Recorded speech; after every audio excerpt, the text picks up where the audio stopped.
Olá, sejam bem-vindos ao podcast Conteúdo Aberto, podcast oficial da FTD Educação. Meu nome é Julie Batista, estou como a host hoje dessa conversa. É sempre um prazer estar aqui com vocês. E, como sempre, começo fazendo a minha autodescrição. Eu sou uma mulher negra, de cabelos cacheados, estou vestindo uma blusa laranja, uma calça bege com algumas florzinhas e um sapato caramelo. Também uso óculos. E o nosso cenário, que vocês já conhecem, mas eu faço questão de descrever, estamos aqui com uma parede cinza, com algumas prateleiras e adornos com livros da FTD. E ao centro, o nosso painel, podcast Conteúdo Aberto por FTD Educação, com as fotos dos nossos convidados até o momento. E nós vamos falar de como esses primeiros anos da vida da criança pode influenciar todo o seu desenvolvimento físico, emocional e social. E para isso eu tenho o prazer de receber aqui a Mariana Luz, que é CEO da Fundação Maria Cecília Souto Vidigal, que é referência em primeira infância no Brasil e tem encabeçado muitas conversas sobre o tema. Seja muito bem-vinda. Obrigada, Júlia. Um prazer estar aqui, fazer parte desse podcast, falar de primeira infância, que é a nossa agenda. Vou fazer também a minha autodescrição. Eu sou uma mulher branca, de cabelos grisalhos já. Estou vestida com macacão azul, um casaquinho branco e fazendo parte desse cenário lindo que vocês construíram. Muito bom. Mariana, explica pra gente, para deixar todo mundo na mesma página, né? Primeiro, vamos falar do trabalho da Fundação. O que é que vocês fazem? Qual é o foco do trabalho de vocês? Em quais áreas vocês estão envolvidos? A fundação começou trabalhando com hematologia por 40 anos. A Maria Cecília foi uma jovem que morreu de leucemia aos 12 anos. E foi muito importante como a família transformou essa dor em amor e em uma causa que poderia ser realmente transmutada, inclusive, porque após o avanço da ciência na leucemia, eles se depararam com a possibilidade de mudar de causa.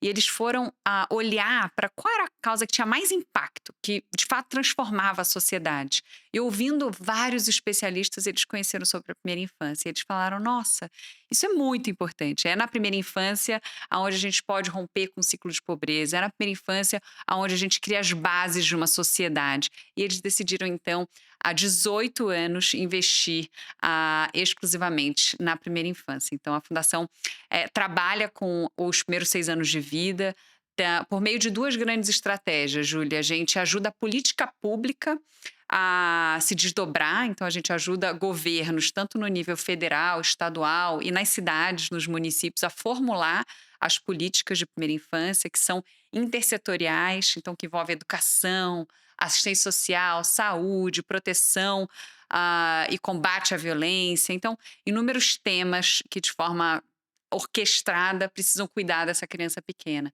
Mas também a gente ativa a sociedade, porque a gente entende que se a sociedade não demandar por uma primeira infância de qualidade, para que as crianças sejam priorizadas e protegidas, a gente acha que também a mudança não acontece. A gente precisa de todo mundo, gente. Cada um de nós ouvindo esse podcast, que converse nas suas famílias, na sua casa, no seu escritório, no seu ambiente de trabalho, em todos os espaços que a gente ocupa, sobre a urgência de colocar as crianças no lugar de prioridade, de importância, como diz a Constituição Federal, que diz que as nossas crianças são prioridade absoluta.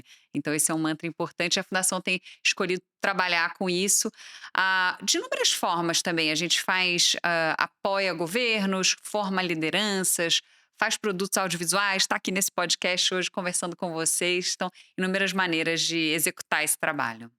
E o que é essa primeira infância, né? Você acabou falando aí que é os primeiros anos de vida, né? Do 0 aos 6 anos, mas você pode especificar um pouquinho mais pra gente, para ficar mais claro? Julie, eu posso e preciso, porque você sabe que a gente fez esse ano uma pesquisa com Datafolha que mostra que 84% da população brasileira não sabe que os primeiros anos de vida são mais importantes no desenvolvimento humano. Então, a gente está aqui hoje, inclusive, para combater esse indicador. A minha meta é que daqui a alguns anos a gente possa fazer essa pesquisa de novo e ter um indicador muito melhor. Então, a gente precisa da ajuda. Mas na primeira infância, desde a gravidez, na verdade, a gente sempre fala que mulheres grávidas e esse bebê já estão ali formando essa relação, esse vínculo. E então, desde a gravidez, a criança está se desenvolvendo. E o bebê, quando nasce, ele tem o pico do seu desenvolvimento. A neurociência comprovou que nessa fase da vida, unicamente nessa fase da vida, a gente faz 1 milhão de conexões por segundo. A gente, com esse 1 milhão de conexões por segundo, forma até 90% do nosso cérebro. Então, imagina, depois dessa fase, a gente ainda tem 10% para se desenvolver, a plasticidade cerebral é incrível, mas a gente tem que aproveitar esses 90%, essa janela de oportunidade.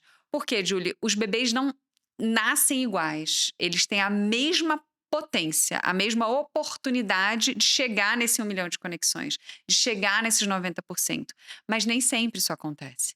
Então, a desigualdade começa no berço. Da mesma forma que a gente precisa combater essas desigualdades no berço. Então, eu digo que uma criança que tem ali um ambiente em casa de afeto, de amor, de estímulos, de cuidado, de brincadeira, de canção, de contação de história, e que tem também educação, que tem a saúde cuidada, que tem assistência social, ou seja, tem esse sistema de proteção ativado, ela tem chance de atingir esse 1 milhão de conexões, esses 90%.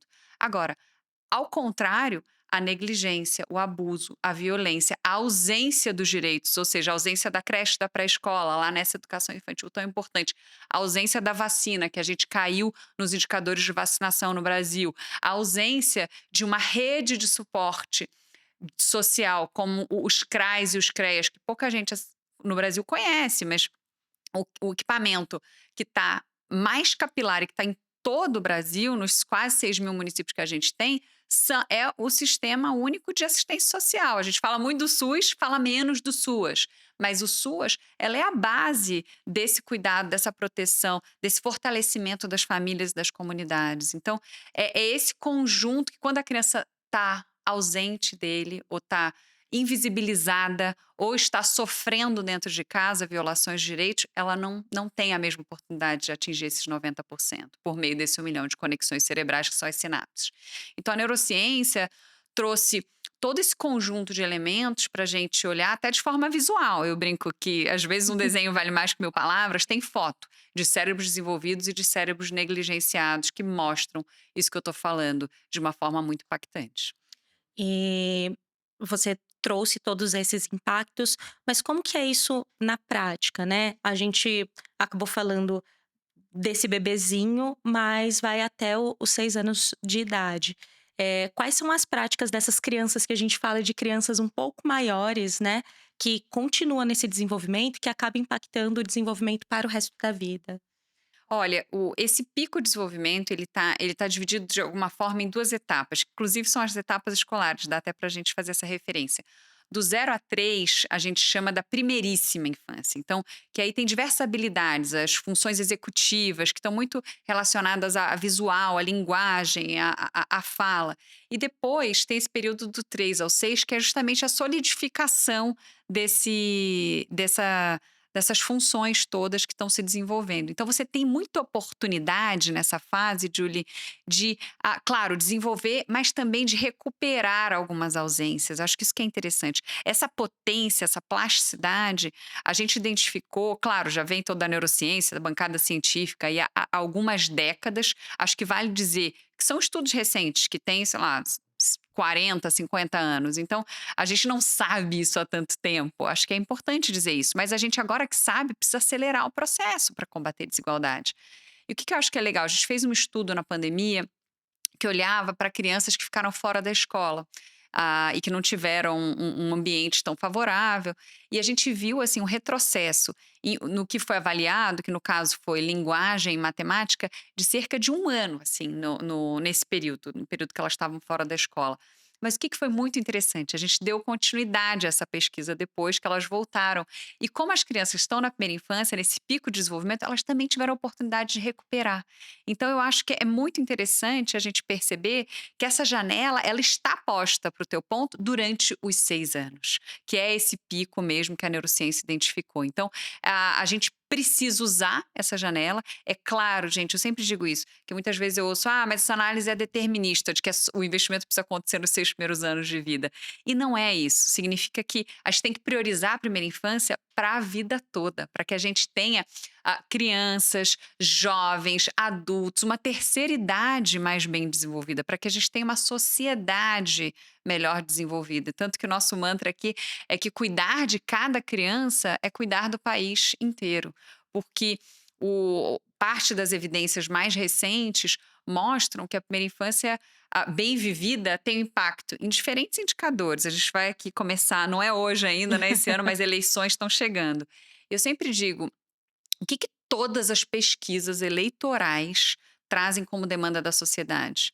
Melhora da educação, da segurança, do emprego e da renda e a melhora da saúde. Muitos problemas, até no caso de saúde pública, com aumentos de filas, com atrasos de marcações de consultas. E a primeira infância melhora isso, Júlia. A primeira infância melhora a educação em até 3 vezes. Então, a gente tem a melhora na jornada da educação, na aprendizagem, na ausência de evasão, em todos os indicadores que a gente quer melhorar. Melhora a saúde, então, uma criança bem vivida tem menos doença crônica, que não é só sobre genética, ela é sobre comportamento, sobre escolhas, sobre alimentação, sobre vários outros elementos. Melhora a violência, o combate à violência, a inserção no tráfico que a gente vê, e melhora a economia. O James Heckman, que ganhou um Nobel de Economia por comprovar que este é o melhor investimento. Para cada dólar investido, a gente tem 7 de retorno. A gente tem ganhos de salários até 25% maiores, maiores inserções no mercado de trabalho. Então, a gente está falando de um tema estruturante do país. E a gente precisa relacionar a primeira infância a isso. Não só porque as crianças são lindas, fofas, maravilhosas e merecem ser cuidadas, inclusive, como direito constitucional, mas porque também é uma oportunidade para a gente, num país como o Brasil, tão grande, tão desigual, de dar, de fato, oportunidade na causa raiz dos nossos problemas estruturais. E falando desses problemas estruturais, para você, quais são os principais desafios que hoje as crianças, né, e as famílias e as escolas acabam enfrentando para proporcionar essa primeira infância mais saudável, de forma mais estruturada, para proteger a infância? Julie, tem um dado de um outro estudo, que a gente faz muitos estudos na fundação, É gente, claro, precisamos de dados, né, a gente precisa. conhecimento, dado, é com a gente mesmo. E um recente estudo também que a gente fez, gente, mostra assim, são 18 milhões de crianças na primeira infância, Julie. E a gente tem 10 milhões desses 18, ou seja, 55%, mais da metade das crianças em situação de alguma vulnerabilidade econômica. Então, elas estão entre as crianças de mais baixa renda do país. E o que que a baixa renda, a pobreza significa? Significa inúmeras camadas, não significa uma coisa só. A pobreza, ela vai retirando direitos por camada. Tem uma forma da gente mensurar se a primeira infância está bem cuidada, que é a tua pergunta. E são 5 maneiras. Uma é a nutrição, que é a primeira, e a pobreza tira a comida da mesa das famílias brasileiras, então ela causa fome. O segundo elemento é a educação de qualidade, e a pobreza ela invisibiliza famílias. Então, a criança invisibilizada pelo Estado, que não é enxergada, não está na sala de aula. Todos os outros estudos que a gente mostra sobre quem está fora da escola, na educação infantil, seja na creche ou na pré-escola, são as crianças de mais baixa renda. As crianças das quartis superiores de renda do Brasil estão na escola.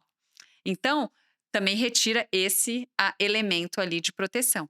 A gente tem o terceiro elemento, que é o quê? Saúde, atendimento desde o pré-natal. Fez as 7 consultas recomendadas, fez as consultas pediátricas, ofereceu todas as vacinas, está fazendo o monitoramento do desenvolvimento infantil.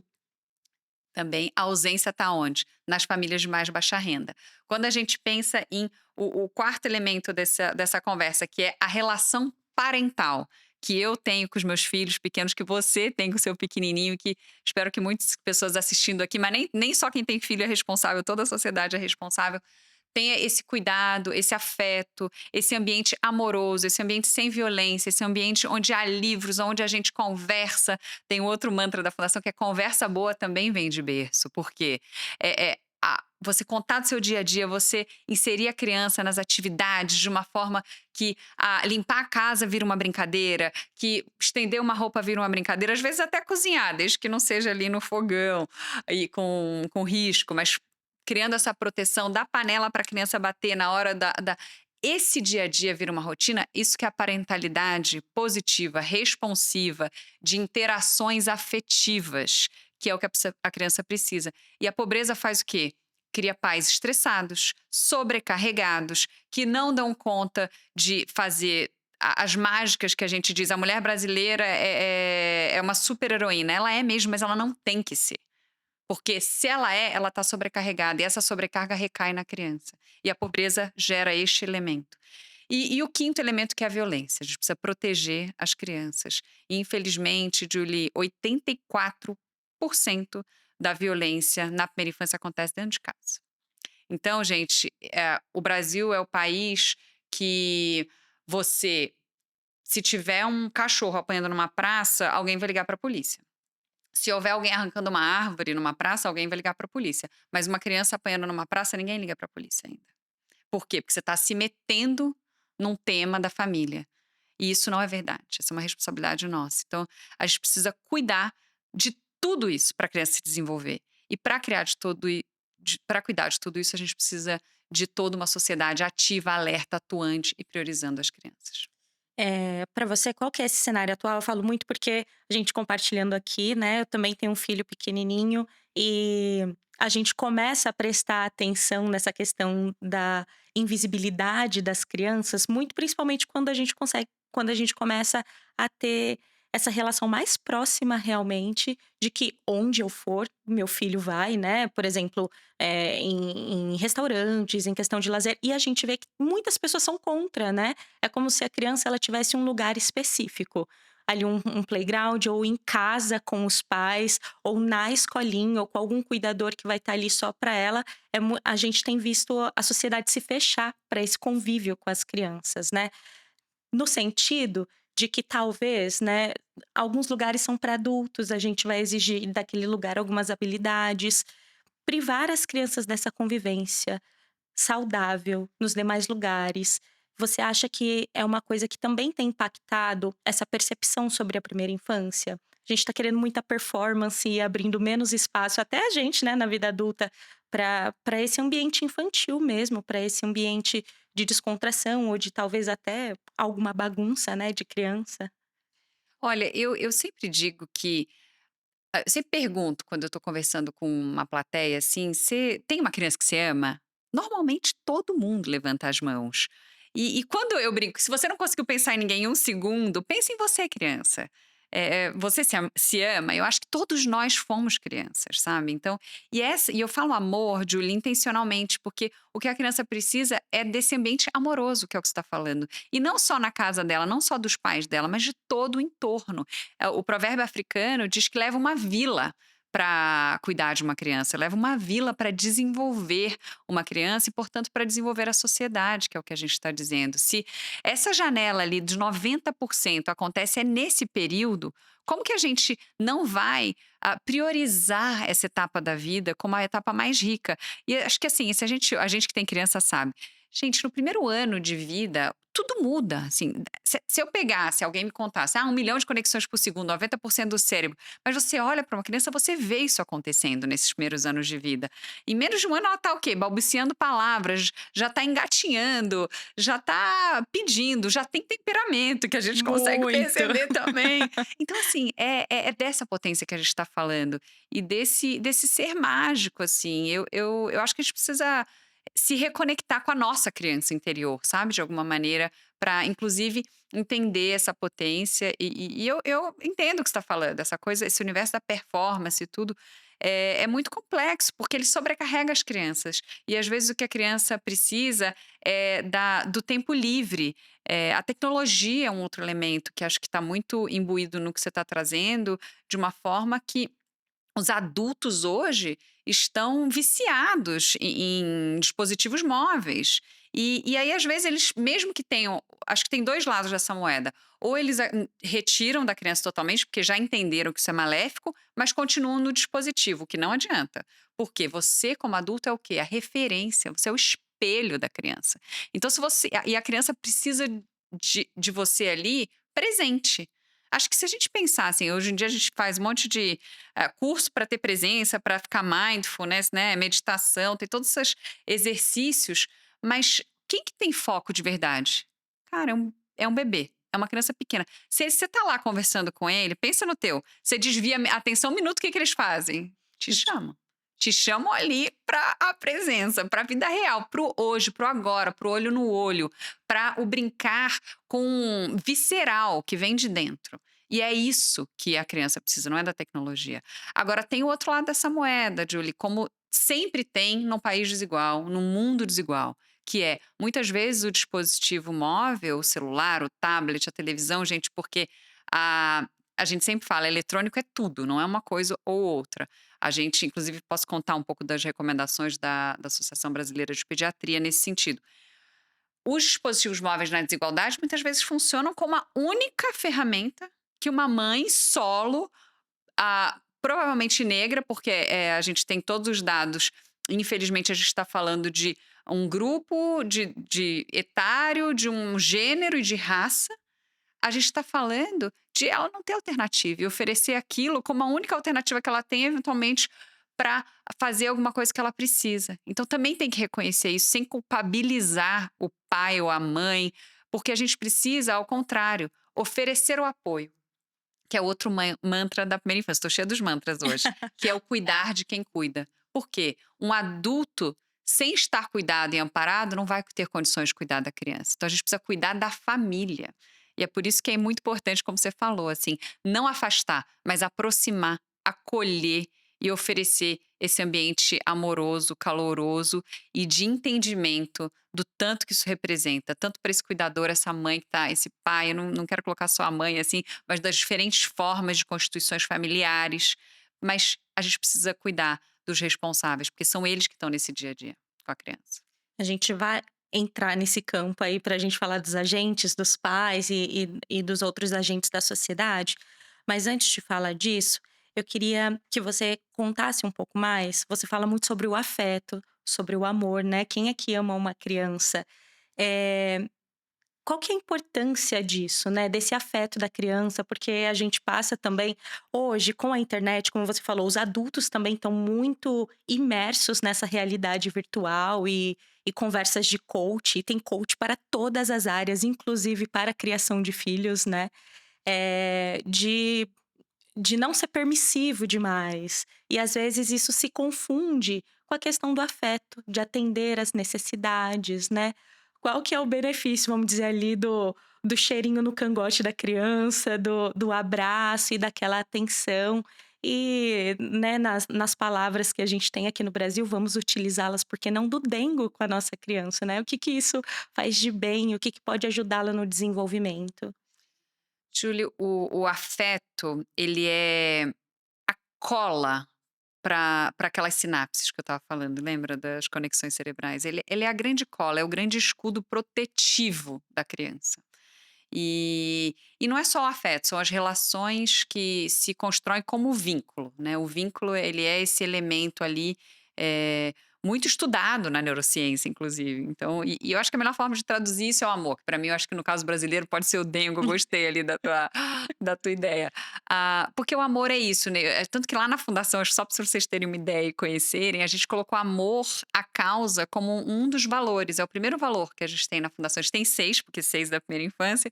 E o primeiro é o amor à causa. Porque eu digo, gente, se a gente, como uma fundação que está dedicada, que estudou todos esses dados científicos sobre a primeira infância, e sabe a importância do afeto, do vínculo, do amor, não coloca como um valor estrutural do nosso fazer, do nosso dia a dia, do nosso trabalhar mesmo, quem vai colocar? Então, e tem a ver com o que você está falando. O que a neurociência mostra Isso é muito interessante, acho que tem gente que nem vai concordar, mas fizeram comparações, assim, de crianças que estavam eventualmente malnutridas, tá errado, né, não pode estar malnutrida, tá, não tô defendendo isso, mas que tinham amor e que conseguiram se desenvolver. Então, ele é esse elemento protetivo, inclusive, para a ausência de alguns elementos que eu listei lá, como aqueles 5 elementos que devem ser ofertados para que se garanta o desenvolvimento da criança. Então, por que que eu tô dizendo isso? Porque quando há o amor, eventualmente a ausência de um dos direitos pode ser, blindada.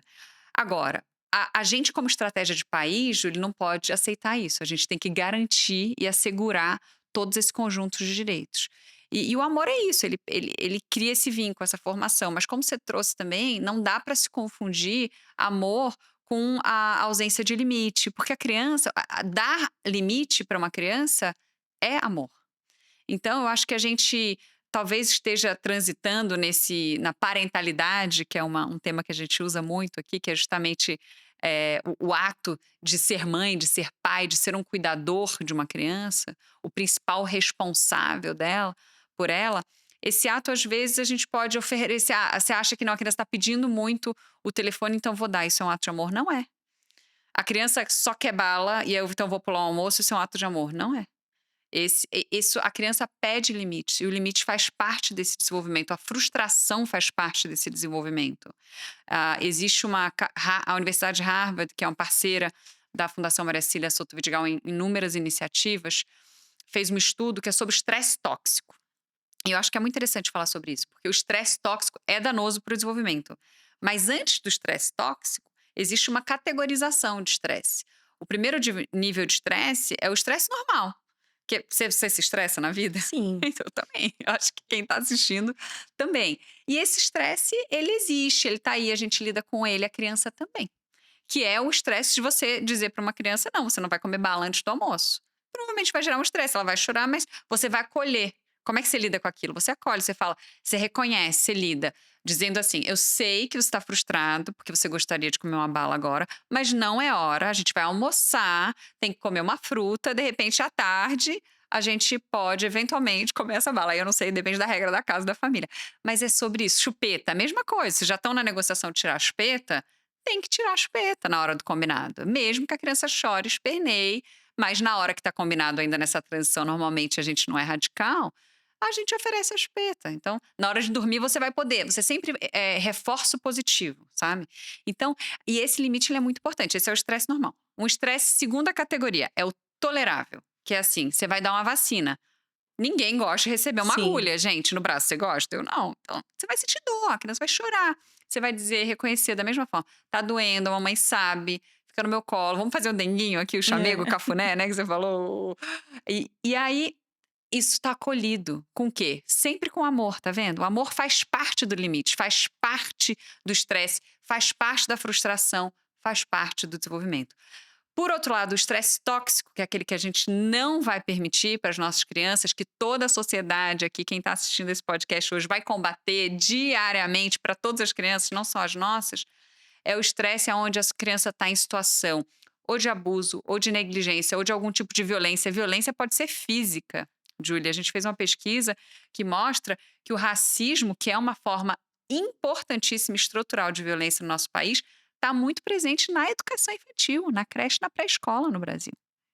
Então, esse racismo na sala de aula é um tipo de violência que a criança vive. Se ela vive todos os dias na sala de aula por períodos prolongados, que é o que caracteriza o estresse tóxico, isso está prejudicando o desenvolvimento dela. Então, assim, acho que um pouco a gente desmistificar que o estresse é importante, a frustração existe, os limites dos pais com amor são muito importantes. E agora vamos falar desses agentes, os principais agentes ali que vão atuar na infância. Eu acho que começando pelos pais mesmo. Quais são as ações que eles podem tomar, além dessas que a gente falou, desse acolhimento e desse afeto, para promover uma primeira infância saudável, um bom desenvolvimento para o filho? Falo porque quando eu fui pesquisar, assim, de desenvolvimento infantil, a gente vê uma série de, atividades, fisioterapias e terapias inúmeras, né. Mas eu acredito que tem maneiras mais simples e mais fáceis de todos aqui, né, e independente ali da sua situação social, de conseguir, né, contribuir para uma primeira infância saudável dos filhos. Sem dúvida, Julie. E os pais, sabe que quando a gente pensa naquele número que eu te falei de 10 milhões de crianças em situação de baixa renda, você está falando de um adulto responsável, pelo menos um, o ideal seriam dois, mas infelizmente a gente tem um número de mães solos enorme como chefes de família dessas crianças, desses 10 milhões de crianças. Então, vamos colocar aí mais 10 milhões, 15 milhões, 20 milhões de adultos que seriam responsáveis por essas crianças.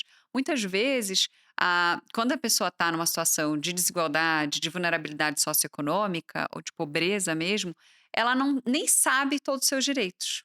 Então, acho que assim, a primeira coisa, acho que sobretudo porque para a gente quebrar a desigualdade, Julia, a gente precisa oferecer mais para quem tem menos. E aí eu acho que assim, quando a gente está falando, claro, do psicólogo, da fono, né? A gente já está num lugar de privilégio. E eu acho que o trabalho que a Fundação tem feito é de combater desigualdades, ou seja, de priorizar os que mais precisam. E aí, quando a gente vai para esse recorte da população, infelizmente a gente está falando da ausência dos acessos básicos. E aí a família, eventualmente, não sabe que é a educação infantil, que a creche, que é do 0 a 3, tem gente que diz, vai lá só para brincar. E não é isso. A creche, existe hoje uma base nacional comum curricular da educação infantil que oferece diretrizes de como ter uma creche adequada, de como ter uma pré-escola adequada na sequência, que olha para o sistema de saúde e fala de desenvolvimento infantil. Quais são os marcos do desenvolvimento? A caderneta da criança, que todo mundo acha que é só a caderneta da vacinação, ela oferece lá inúmeras dicas. Quais são os marcos do desenvolvimento para a gente acompanhar e que não é igual você falou, se não falou 5 palavras, não tá bom.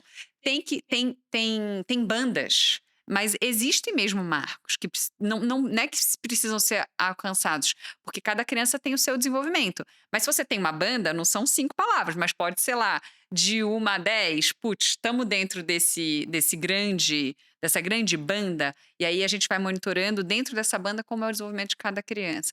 Então, assim, esse processo de entendimento do que você trouxe lá no início, que era o que o desenvolvimento, como o desenvolvimento acontece nessa fase da vida. Esses 1 milhão de conexões, eles vão significar o desenvolvimento físico e motor, e que a gente pode observar pela criança está engateando, levantou a cabeça, está dando tchau. Tem os marcos para a gente monitorar isso. Já faz um rabisco quando pega um lápis e um papel. Mais velho, tem outros marcos que são adequados para as Sim. etapas seguintes. E então esse motor e físico, que acho que todo mundo monitora mais, e que está relacionado inclusive nos pediatras, para quem tem filho aqui vai lembrar da curva de peso e altura, né, e massa cefálica, que são esses grandes marcos, mas que tem outros também. Depois é o cognitivo, que a gente também precisa observar, ou seja, o que a criança está aprendendo e como que ela está aprendendo, como que ela está reverberando isso, como que ela expressa esse desenvolvimento cognitivo. E depois é o socioemocional. Então, que é como que a gente também aprende os sentimentos, aprende a manifestar os sentimentos, a identificar primeiro e depois manifestar. Como que a gente aprende a trabalhar em grupo, a dividir o brinquedo. Então, assim, muita gente acha, não, essa criança não quer dividir, está na fase da birra de não querer compartilhar o brinquedo. Isso faz parte do desenvolvimento. E tem formas da gente lidar com isso também, sem achar que é só birra da criança. Então, e ao contrário, a birra, o choro, são todas maneiras da que a criança tem e com as quais ela está equipada para ela manifestar o que ela precisa. E como que ela vai. A reação que a gente tem a esses momentos, ela é muito importante na estruturação desse desenvolvimento socioemocional. E aí a gente hoje, no mercado de trabalho, pede o quê dos profissionais? Você tem que trabalhar em equipe. Você tem que aprender a lidar com frustrações. Você tem que ser criativo, você tem que inovar no seu trabalho. Isso tudo você aprende onde? Na primeira infância também, Julie. Na escola, né, como que a escola pode contribuir com isso?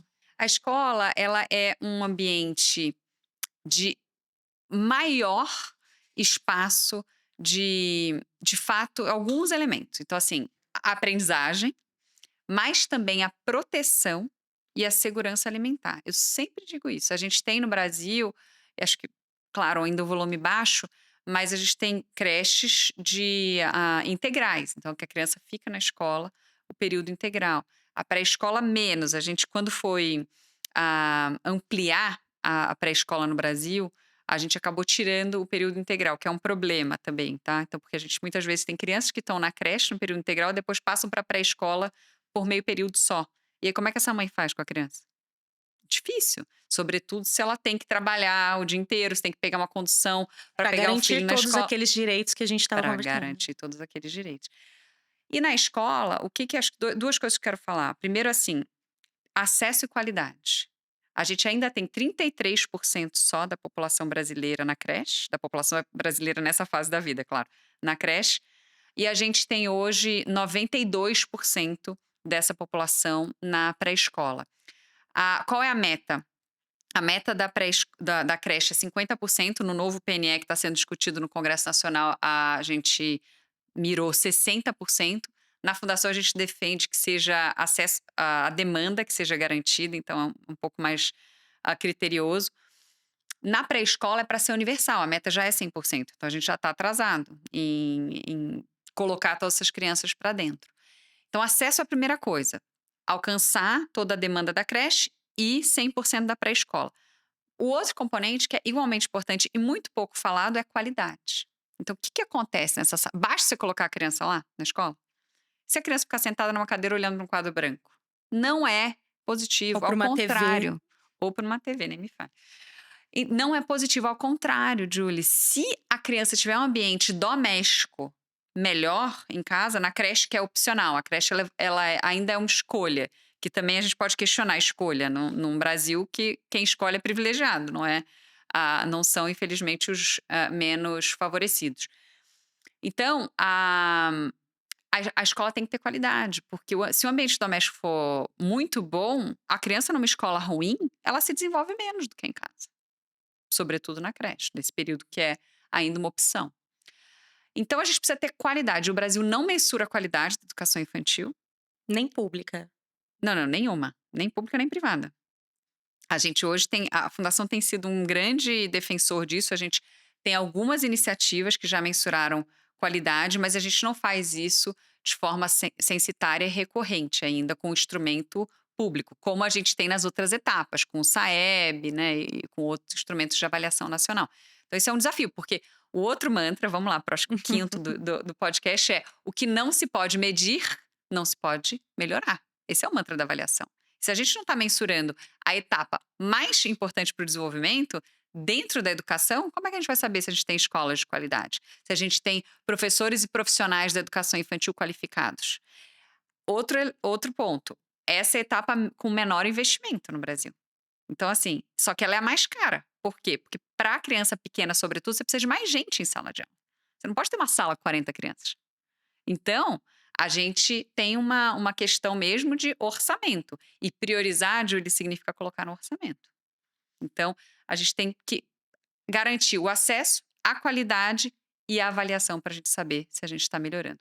E aí, só uma última coisa sobre a escola que eu gosto de falar, porque assim, a escola, quando é integral, ela é um espaço de segurança alimentar, porque a criança faz até 5 refeições por dia lá. E se ela não tem comida em casa, é na escola que ela se alimenta. A escola é um espaço de proteção, porque a escola é o principal canal de denúncia contra a violência infantil. Lembra que a violência acontece 84% em casa? Quem que vai identificar se essa criança está sendo violada em casa? Muitas vezes é o professor e a professora que está treinado e capacitado para isso.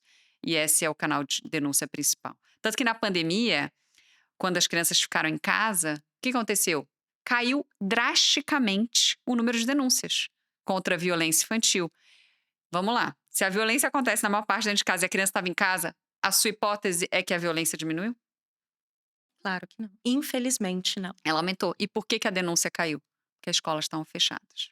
E porque o Brasil foi o país que ficou com o maior número de dias de escolas fechadas, comparativamente, no mundo.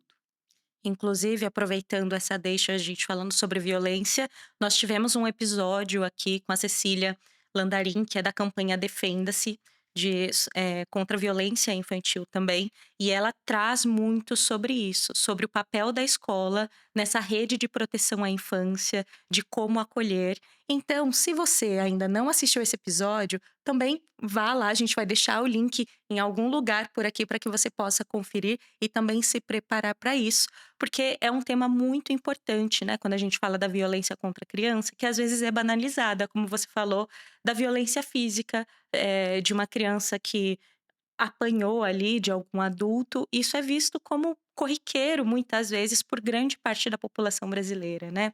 Sem falar também nas questões de violência psicológica contra a criança, de chantagens, enfim, muitas coisas.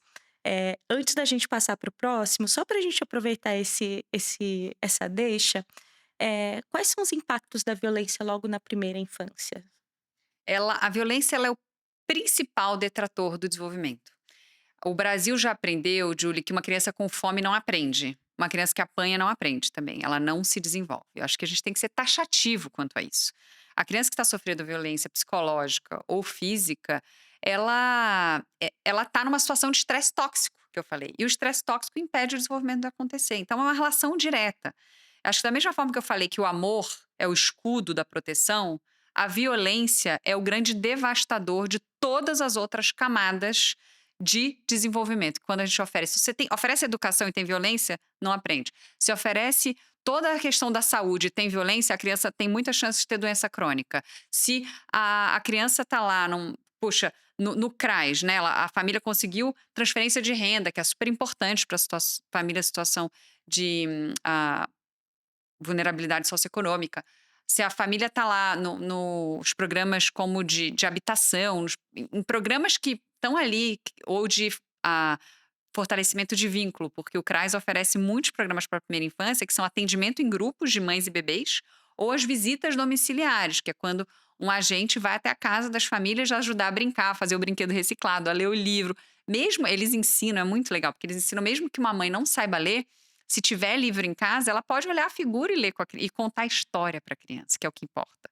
Então, assim, como é que a gente tem estratégias e ferramentas de combater a pobreza de uma forma que é fora da caixa, que é inteligente, que é prática e que todo mundo pode compreender e que é barato. Agora, você precisa saber, você precisa ter intenção de fazer isso.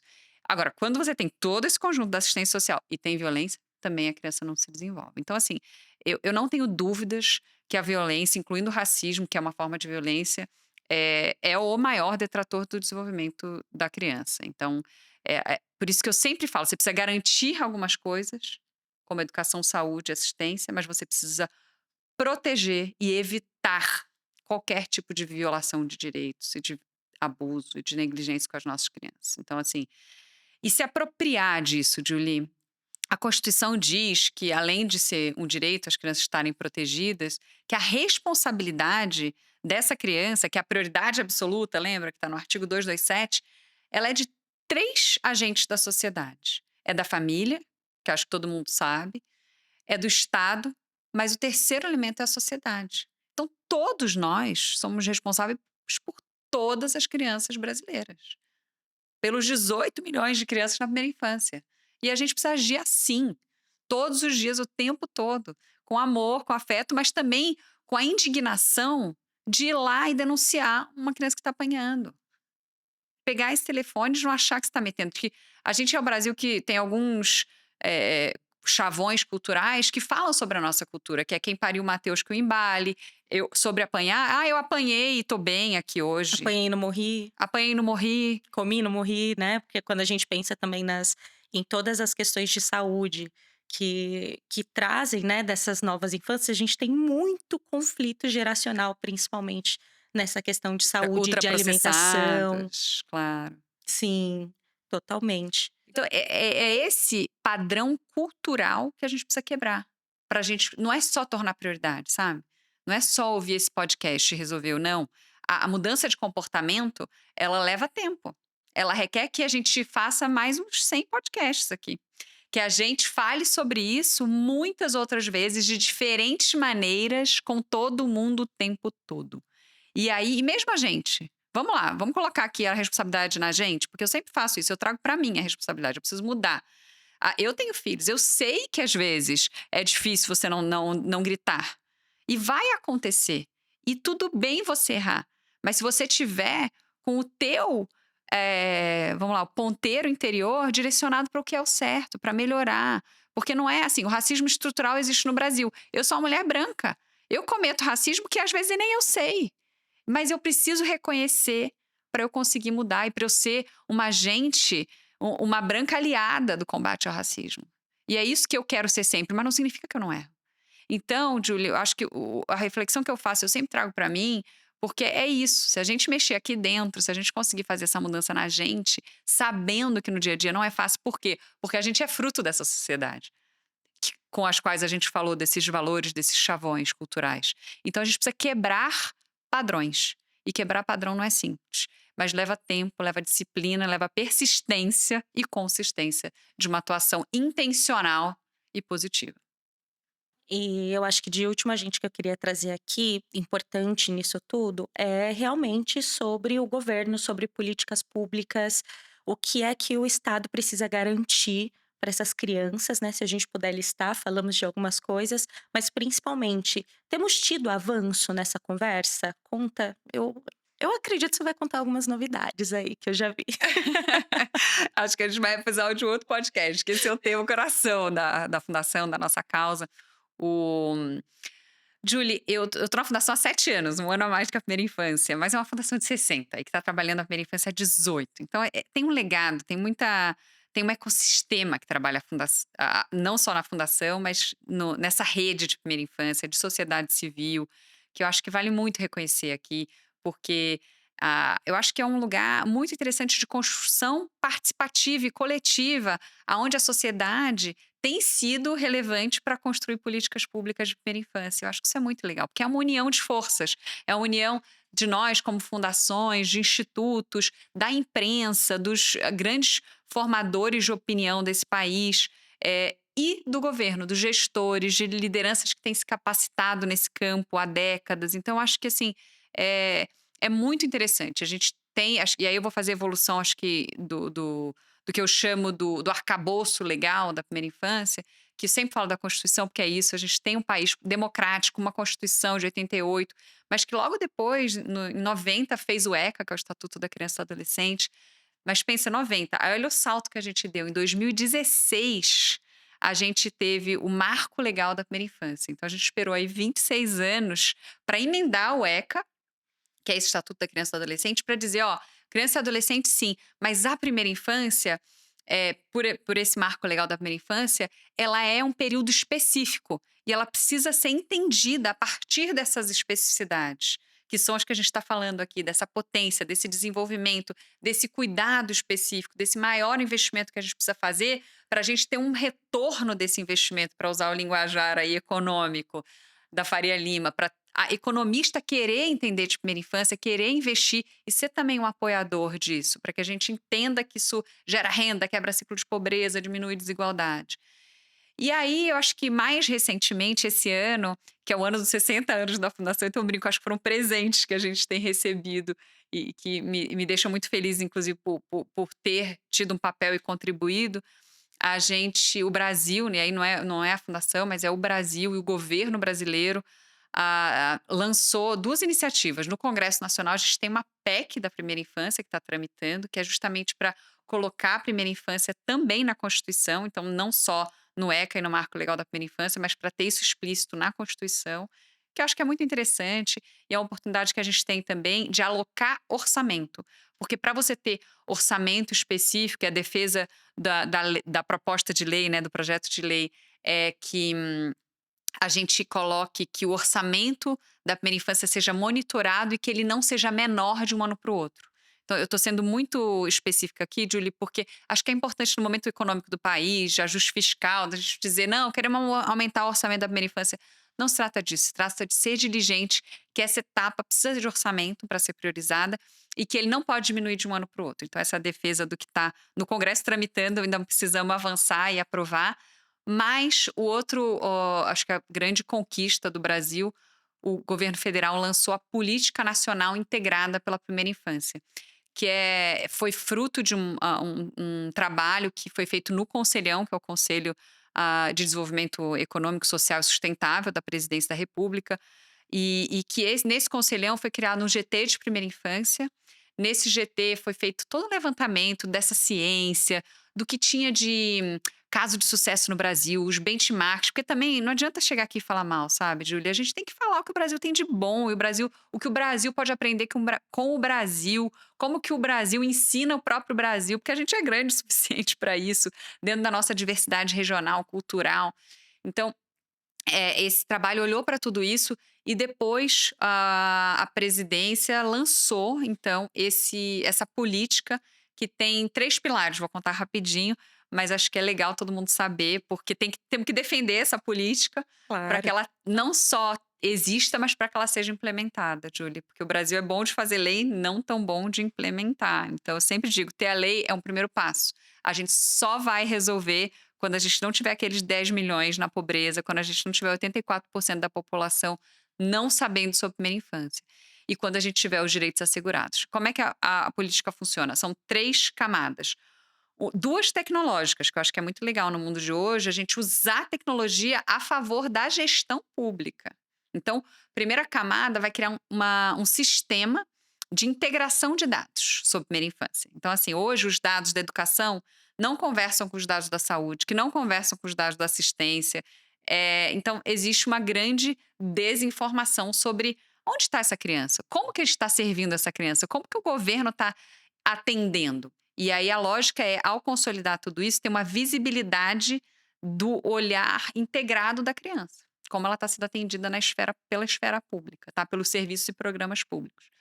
Depois é a segunda camada, que é como isso vai para fora. Como que a mãe, eu e você lá, vamos poder monitorar isso. Ah, a criança está na escola, fez todos os atendimentos pediátricos, tomou as vacinas, estamos em algum programa de transferência de renda, estamos em algum programa de atendimento específico para formação de vínculo, para esse amor estar lá no dia a dia vibrante, como ele precisa estar. Então, isso tudo é o lado da comunicação com as famílias.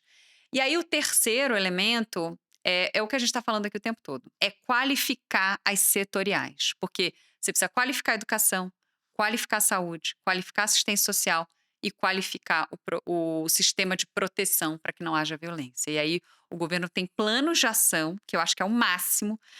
Foi lançado um plano de ação com prazo, com responsável. Eu recomendo todo mundo a ler, gente. Assim, quem for mais CDF, vale a pena, porque eu acho que está muito bem feito, assim, sabe? Além de ter a política, tem um plano de ação, dizendo como que a gente vai chegar. Tem um mapa de como avançar. Não é uma hipótese que a gente vai melhorar a educação, não é uma hipótese a gente vai qualificar o atendimento de saúde. A gente tem lá os marcos de como fazer isso. E aí eu já vou deixar um recado eleitoreiro já para o ano que vem também, que a gente precisa exigir de todos os candidatos, Júlia. Quem vier aqui, você vai ter que fazer a pergunta: como é que você vai priorizar a primeira infância? Como é que vai dar continuidade para essa política? Porque, como eu falei, o Brasil tem que implementar, tem uma grande oportunidade nos próximos 5, 10 anos, assim, porque não é o tempo político, é o tempo de Estado, o tempo de país, e tá com tudo na mão, sabe? Assim, a faca e o queijo. Tá com a faca e o queijo na mão para fazer essa política se tornar uma realidade, se tornar da população, se tornar da mãe, se tornar do serviço do CRAS, da UBS, da escola, de todo mundo que lida com criança no dia a dia, no atendimento público, mas de todos nós que queremos ver uma sociedade brasileira florescer e que entendemos que a criança é o caminho mais eficiente para alcançar isso. Eu acho que o mais interessante dessa conversa aqui que a gente teve é realizar mesmo, sabe? Deixar claro de que não é só uma conversa sobre como trataremos as nossas crianças, né? É uma conversa que deixa a gente estarrecido pela desigualdade, né? Que traz ali a realidade. Você falou de privilégio e muitas vezes a gente fica na nossa bolha de comunicação, das pessoas que têm as mesmas condições que a gente. Por mais que você ali divida as suas experiências, geralmente são com pessoas que têm mais ou menos o mesmo estilo de vida com você. E existe um país inteiro, né, 80%, como você falou, que precisa muito de apoio, que precisa que essa fatia privilegiada olhe com empatia, olhe também com vontade de ajudar. Porque se a gente ficar olhando para nossa criança, né? E aí eu coloco nossa, a gente conversando aqui, é claro que a gente tem uma posição de privilégio acima de muitas pessoas, né, do nosso país, e das dificuldades que a gente vive que não são, que precisam também ser levadas em conta, mas olha tudo que ainda tem para ser feito. e o quanto a gente pode ajudar e o como a gente nem sabe o que é primeira infância, né? Muitas pessoas não sabem. Então, eu acho que como podcast de educação da FTD, que é uma das maiores editoras do país, a gente está falando sobre esse assunto, é muito importante. Então, é uma honra te receber aqui. O tempo passou voando, mas eu queria aproveitar a sua presença para pedir uma última mensagem. Se você pudesse deixar aí uma mensagem sobre primeira infância para todos que nos assistem, qual seria essa mensagem? O que você gostaria que ficasse gravado aí no coração e na mente das pessoas? Eu vou dar 3 dicas e fazer minha mensagem. Eu vou roubar um pouquinho, mas eu quero que todo mundo estiver assistindo, você e a tua audiência toda, já que é uma audiência de educação, que visite o site da fundação, porque a gente tem a maior biblioteca das Américas, assim, sobre primeira infância. E lá tem muito dado, tem muito estudo, tem muita referência, então vale a pena olhar. Mas aí a segunda e a terceira, elas são mais alegres, que tem a ver com a minha mensagem, que a gente tem um personagem, que é o Nelson, o neném, que dá dicas sobre primeira infância, sobre o cuidado, sobre a brincadeira. E ele é a cara do Brasil, ele é um bebê divertido, alegre, curioso, interessado. Ele é muito especial pra gente, ele está em territórios com a gente, trabalhando para justamente aumentar esse entendimento, essa sensibilização da sociedade. E aí a última dica que eu dou é de uma música que a gente tem no Spotify e que chama Primeira Infância Primeiro. Foi nossa inauguração no Spotify. E que fala isso, Julie, que acho que é a minha mensagem final, que eu não vou cantar aqui, gente, só para não abusar dos ouvidos de vocês, mas de repente vocês colocam no final do podcast, olha só, Sim, pode com ser uma certeza. ideia. E aí a mensagem da música é Primeira Infância Primeiro, porque é aonde a gente está. A gente só está dizendo aqui que a primeira infância vem primeiro. Então, que é por isso que a gente precisa cuidar de cada criança, é cuidar do país inteiro. Então, acho que é a gente fazendo isso, que é o que a mensagem diz, mas com alegria, com a cara do Brasil, com o nosso jeito de ser caloroso, amoroso, afetivo, a gente é tudo isso.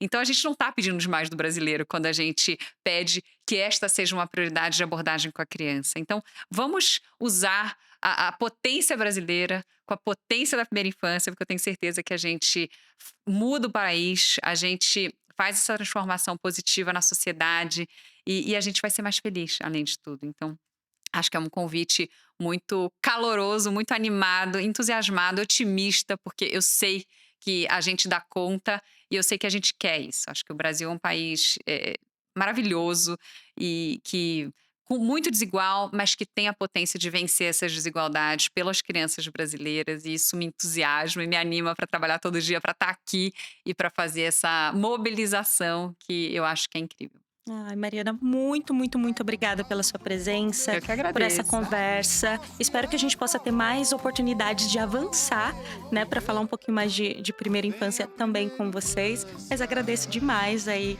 que você tenha aceitado o nosso convite. Obrigada, gente. Tchau, pessoal.